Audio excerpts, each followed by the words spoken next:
कर्नाटक में कांग्रेस की जीत पर नांदेड़ कांग्रेसियों ने खूब जश्न मनाया। कांग्रेस लीडर वाजिद अंसारी ने इस जीत पर खुशी का इजहार करते हुए इसे दस्तूर और जमहूरियत की जीत करार दिया।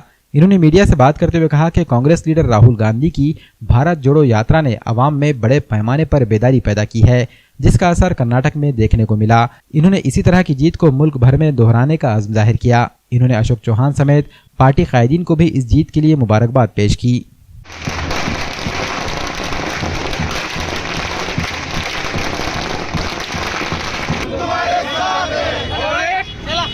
नेता आदरणीय राहुल जी गांधी का जो पैदल यात्रा निकाले थे, गांधी जी के सिद्धांत पर चलते हुए आपने जो पैदल यात्रा निकाली और निकलकर कर्नाटक में भी आप पहुंचे और उन्होंने देखा, सबके दुख दर्द को बांटा, तो वहाँ की आवाम ने ये देखा कि कौन इस देश की सत्ता पर होना चाहिए।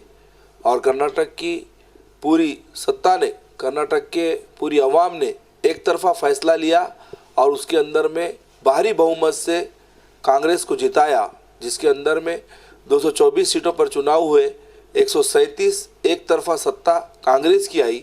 और आज हम ये कह सकते हैं कि संविधान को बचाने की ये लड़ाई है और संविधान को बचाने की लड़ाई के अंदर में कर्नाटक ने शुरुआत कर दी है।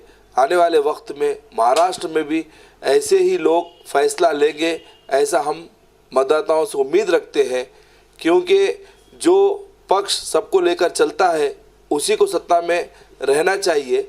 जातिवाद का अंत होना चाहिए, क्योंकि जातिवाद के नाम पर जो दंगे और जो झगड़े लपड़े कर कर ये सत्ता चल रही है, ये सत्ता को ब्रेक लगना ज़रूरी है, क्योंकि प्यार मोहब्बत की सत्ता होनी चाहिए, एकता भाईचारे की सत्ता होनी चाहिए, गंगा जमुना तहजीब होनी चाहिए। कर्नाटक का जो रिजल्ट है ये काबिल तारीफ़ है। कर्नाटक ने संविधान को बचाने का मुकम्मल काम किया है और ये बता दिया गया है कि सेकुलर ही सत्ता यहाँ पर रह सकती है, सेकुलर ही लोग सत्ता पर रहे।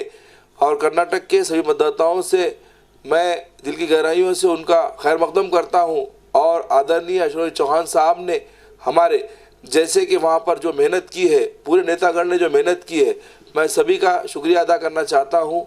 आने वाले वक्त में हमारे पास में कर्नाटक के 137 सीट आए हैं।